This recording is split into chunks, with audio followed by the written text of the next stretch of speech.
మియాపూర్ లో ఒక దారుణమైన సంఘటన చోటు చేసుకుంది. ఇద్దరు అన్నదమ్ములకు మధ్య ఒక వివాదం తలెత్తడంతో, ఒక గొడవ జరగడంతో పెద్ద అన్న అంటే అన్న ఆ తమ్ముని అతి కిరాతకంగా రాయితో కొట్టి చంపేసిన ఘటన ఇవాళ మియాపూర్ పరిధిలో చూస్తున్నాం. సో ప్రజెంట్ మనం ఆ లొకేషన్ లోనే ఉన్నాం. సో పిఏ నగర్ లో జరిగిన ఈ సంఘటన ఇప్పుడు తల్లికి ఒక విషాదాన్ని అయితే నెలకొల్పింది. అంటే ముగ్గురు కుమారులు రాజు, గురుస్వామి అని చెప్పేసి వీళ్ళిద్దరి మధ్య కూడా గొడవ జరిగింది. సో అలా రాజు గురుస్వామి అనే తన తమ్మున్నే రాయితో కొట్టి చంపేశారు. అసలు ఏం జరిగింది, ఎందుకు ఈ వివాదం తలెత్తింది, అసలు ఈ గొడవకు గల కారణాలు ఏంటి, ఈ రాజు మనస్తత్వం ఎలాంటిది అనేది ఒకసారి వాళ్ళ ఫ్యామిలీ ఇక్కడే ఉన్నారు, ఒకసారి వాళ్ళతో మాట్లాడి అసలు ఏం జరిగింది ఈ ఘటనలో అనేది మొత్తం తెలుసుకునే ప్రయత్నం చేద్దాం. తాగి పండుకున్నాడు. అనుకుంటే మా చిన్న దగ్గర ఫోన్, చిన్న అబ్బాయి ఊర్లో ఉన్నాడు. చిన్న అబ్బాయి ఫోన్ చేద్దామని పోయినా, వాకిలి అంతా ఊడిచి పెద్దోడు తాగి పండుకున్నాడు కదా అని గేట్ వేసిన పోయినా. పోయే వరకల్లా మా చిన్నోనితో ఫోన్ మాట్లాడి వస్తున్నా. ఇప్పుడు ఆ అబ్బాయి చంపేసింది కదా. ఈ మా అక్క, మా చిన్న పెద్ద తయ్యాల ఇంటికి పోయి పోతున్నాడు. నేను ఆడికించి వస్తప్పుడు, మా చెల్లెల దగ్గరికి వస్తప్పుడు మళ్ళీ ఇక్కడ వస్తున్నాడు. మళ్ళీ ఇడు రానన్నాడు 2-3 రోజుల దాకా. ఈ ఇంటికి వచ్చిండు. మళ్ళీ ఏమైంది అని ఉరుకు వచ్చి నాకు కొట్లాడుతుండ్రు ఏమని. మా అక్క కోడలికి అమ్మో రాజు అంటారా నాని చంపే చెప్పిండు. పండుగ ఇట్లా చచ్చిపోయింది సారు రక్తంతో రాజు అన్న. మళ్ళీ వెనకన మా చెల్లెల కాడ కురికిన రాజుని చంపేసిండే నాని రండే అన్న. వెనక వీళ్ళు ఊరికి వచ్చిండ్రు. వచ్చేవరకు రక్తం మగ్గులో పడిపోయింది సారు. ఆడిపోయి లబ్బ నన్ను రక్కాన్ని చక్కెర లబ్బ నోరు కొట్టుకుని బయటకు వచ్చిన ఇది జరిగింది సార్.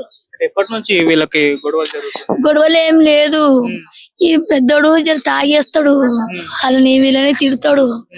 తిడితే అందరూ మీ అన్న ఇట్లా అంటాడు అట్లా అంటాడు తిడతాడు గల్లీలు అందరికి అని ఆ కోపం పెట్టుకున్నాడు. వాడు శనివారం సంధి తాగుతున్నాడు.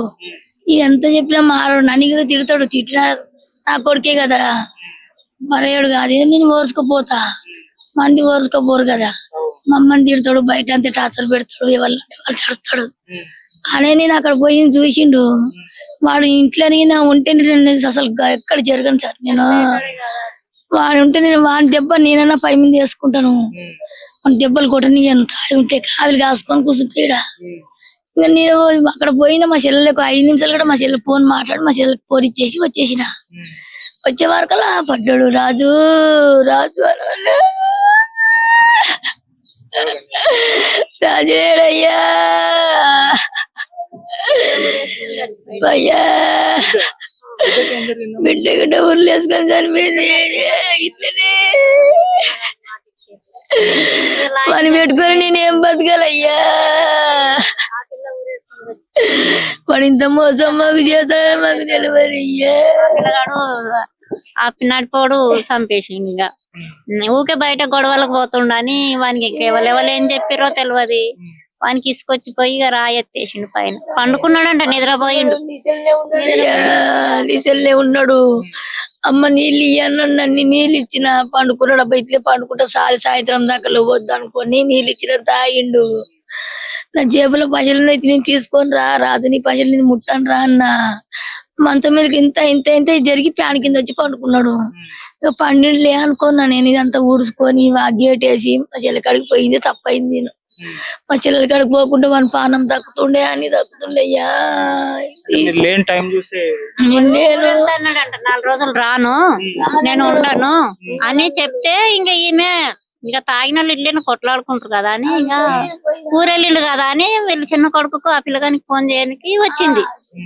ఈమె ఇక్కడ ఫోన్ లేదు, మా చెల్లె కాడ ఫోన్ ఉంటే చేద్దామని అక్కడ వచ్చింది. అక్కడ వచ్చే వరకు వీడొచ్చి ఆ పని చేసేసింది.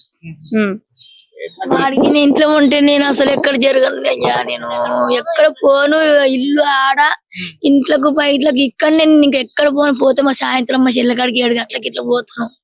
వీళ్ళు బాగుంటేనే పోతాను, వీళ్ళు బాగా లేకుంటే నేను ఇంకెక్కడ పోనయ్యా. నేను ఇంట్లో నిన్న నాకేమిది మై వచ్చిందో దొబ్బుకుంటూ పోయింది అంతే. ఇంత ముందు కూడా ఇట్లానే జరిగాయో గొడవలు? ఇట్లనే బయటనే గొడవలు, కానీ ఇంతగానం జరగలేదయ్యా. బయట గొడవలు చేసుకొని నేనే వాడు తాగి ఉంటాడు, వాడు మంచి తాగుకుంటే మంచిగా అని నేనే అందరికి సార్ చెప్తుంటే తాగుకుంటేనే మంచి తాగితేనే ఇట్లా చేస్తాడు, తాగుకుంటే మంచిగా ఆనందం మంచివాడు ఎవరు లేరు వాళ్ళని వీళ్ళని బతులాడుతుంటిని. వచ్చిన వాళ్ళని పోయిన వాళ్ళని తడిస్తే అయ్యా అరే రాజు పోయిన వాళ్ళని ఇట్లే అరుస్తుంటే నేను వానికి కావిలు కాస్తుంటే. 28 సంవత్సరాలు ఉంటాయి, పెళ్లి కాలే. ఎవరికి కాలేదు? ముగ్గురు కాలే, ముగ్గురు కొడుకులు ఒక బిడ్డ చనిపోయా. ముగ్గురు కొడుకులు మా ఆయన చచ్చిపోయినాక బిడ్డ చచ్చిపోయా 3 సంవత్సరాలకే. ఏం చేస్తారు ముగ్గురు పిల్లలు? చిన్న ఆటోలు నడుపుతారు. ఈ పెద్ద అబ్బాయికి పానం బాగలేదని ఆ కిరాయి ఆటో ఇట్లే తాగి ఉండి అందరితో లొల్లి పెట్టుకుంటాడని ఆడే ఇప్పుడు చంపేసిన వాడే ఆటో కిరాయి ఆటో వద్దులే నువ్వు తాగి ఇట్లా ఆటో నడుపుతావు వద్దులే అని ఆటో ఇచ్చేసిండు. నెల అవుతుంది, 2.5 నెలలు అవుతుంది. ఇక ఇంటికాడనే ఉంటున్నాడు. ఇక ఇంటికాడ ఉన్నది మందు షాపులు దగ్గర ఉన్నాయి. ఈడ పోతాడు తాగుతాడు ఇట్లనే. ఇక పొద్దున్నే గొడవ పెట్టుకుంటే ఆమె నెత్తి పగల కొట్టింది.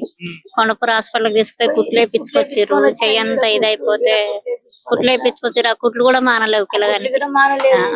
మళ్ళా ఘోరంగా అంటే అంత ఘోరంగా రాళ్ళు ఎత్తేసిండు మీద. మేము వచ్చి ఉరికి వచ్చినాము. ఈమె నోరు లబలబ నోరు కట్టుకుంటే ఉరికి వచ్చి చూస్తున్నాం. ఇట్లా పడ్డాడు, రక్తంలోనే పడ్డాడు. బతుకున్నాడేమో తీసుకుపోదామని తిప్పేసినాం, లేదు పానం అయిపోయింది. అప్పుడే పోలీసు వాళ్ళకి ఫోన్ చేసిరు, వాళ్ళు చేసిరు, వచ్చిర్రు పోలీసు వాళ్ళు వచ్చి తీసుకెళ్ళిపోయారు. ఒప్పుకున్నాడు, నేనే ఒప్పుకున్నాను. ముందు నుంచే తాగుడు అలవాటు? ఎప్పటి నుంచి తాగుడు అలవాటు అంటే వాళ్ళకి కొంచెం వాళ్ళ చెల్లి చచ్చిపోయినప్పుడు సంది పిచ్చి అయిపోయినారు, నీదైపోయింది బాధ. చెల్లె ఒక్క చెల్లె కదా పోయిందని ఆ బాధకు తాగుడు ఎక్కువ చేసుకున్నారు. తాగి ఇట్లనే వాళ్ళ నీళ్ళని తడుచుకున్నాడు, పైసలు అడుక్కున్నాడు, తాగుడు ఇట్లా చేస్తుండే. అప్పుడు చెప్పే ప్రయత్నం చేస్తాం, వినలేరు. పైసలు అడగకుండా ఆటో ఇచ్చిన వాళ్ళనే వాళ్ళ దగ్గర వీళ్ళ దగ్గర తీసుకొని నాకు కూట తాగిపోయావా అంటున్నట. ఇంక వాడే వేరే వాళ్ళకి ఆటో నడుపుకుని వేరే వాళ్ళకి వాడే ఇచ్చేవాడు. ఇంట్లో గట్ట గ్యాస్ అయిపోతే తెచ్చిస్తుండే. ఏ కూరగాయలు సోమవారం మార్కెట్ జరుగుతుంది. కూరగాయలకి పైసలు తీసుకొని 300 కూరగాయలకి ఇస్తాడు. గ్యాస్ అయిపోతే నేను కట్టెల మీద చేస్తే నువ్వు కట్టెల మీద ఏం చేస్తావమ్మా, గ్యాస్ తీసుకురాపో అని 1200 నాకు ఇస్తాడు. బిలకులే గ్యాస్ కొనుక్కుంటాము. ఆటో నడిపితే ఏమి ఇంతగానం లేకుండే. ఆ ఆటో ఇచ్చిన వల్లనే ఇంతగానం తాగుడు ఇష్టట్ అయింది.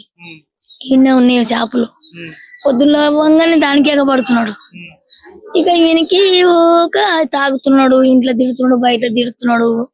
మంది నాకు అంటున్నారు ఎంతకని పడాలా అని మనకి కోపం లేచి నేను అక్కడ పోయి చెప్పిండ్రు. తీసుకొచ్చిపోయింది. వాడు తాగేసి ఉన్నాడు, వాళ్ళ తమ్ముడు కూడా తాగేసి ఉన్నాడు.